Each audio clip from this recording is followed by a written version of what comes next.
Polite Enquiries, third test, day one.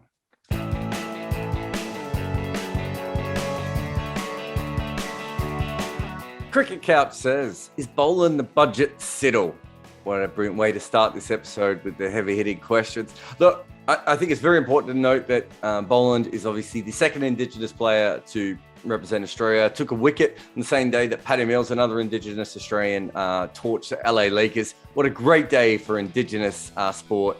And isn't that what this podcast is all about? You know, talking about those sorts of issues and not the endless questions about how bad England are at batting. Jarrod says, should England be allowed to return home without losing further matches if they win the toss in the next test? Seems fair. I mean, send them home now. There's nothing left to see here. It's over. Go. Be gone. You're disgracing the good name of cricket with this performance. Do you remember in 13-14 Ashes when Graham Swan retired midway through and everyone was like, oh, he's abandoned ship. And it was like, probably should have retired before that series. Yeah, that might have been the better thing to do. All I'm saying is, had England not come at all, it would not have been worse. They could have said what they said about Pakistan. They had it on a plate to say thanks, but no thanks. We'll come next year. We don't know whether we're going to win either way, but can we play the series 5 minutes after Jofra Archer is fit, just to see if it's any better for us? Dr. Fiveball says, at what point should England lose their test playing status? Look, I think this is a very important one because Bangladesh played a couple of bad tests and suddenly everyone was like, they shouldn't have test status, forgetting the fact that it took New Zealand 39 years to win their first test series.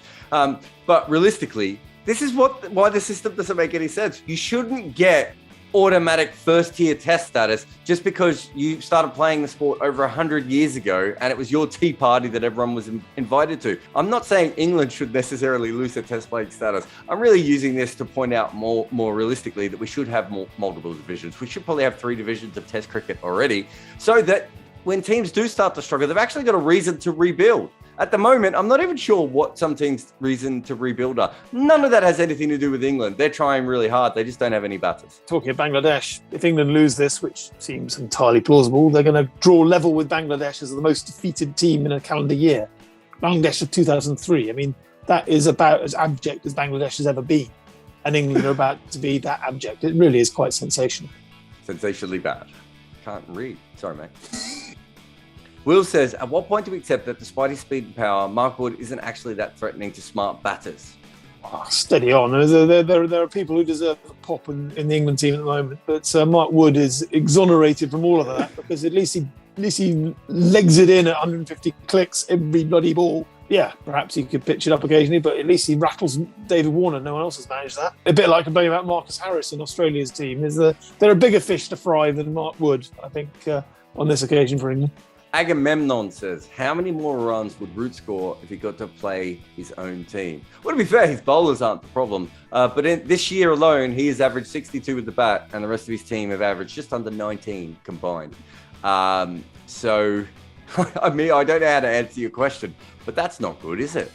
And the next best batsman in his side isn't even playing in this test because he's been dropped for Zach Crawley, who averages. Well, he improved his average today from 11.12 to 11.2. Because he made 12. I mean, you know, that's the actual high. Genuinely, the high point of England's innings today was the performance of their openers. Zach Crawley improved his average and Hassan Hamid played brilliantly. He left the ball brilliantly. And then he edged one. But up until that point, he was brilliant. If you look at years where England have played more than 10 tests, they've never averaged fewer runs than they have per wicket than this year. It is a truly historic year. England has never batted this much and batted this badly ever before in a calendar year. And if that's not something to celebrate, I don't know what is. Christmas. Phil says, me and the lads have compared this lineup to the West Indies team. Laughable top order, inconsistent middle, and tail-enders that make most of the runs. Fair comparison? I think that's unfair in Australia.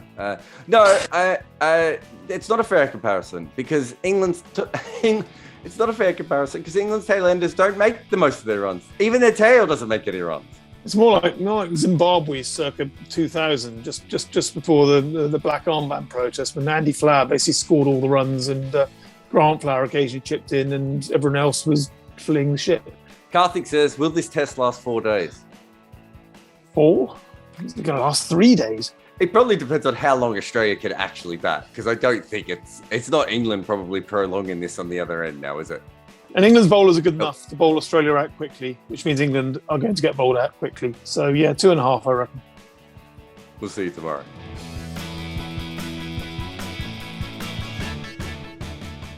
Thanks for watching ESPN on YouTube. And for more sports highlights and analysis, be sure to download the ESPN app. And for premium content plus live streaming, make sure to subscribe to ESPN Player.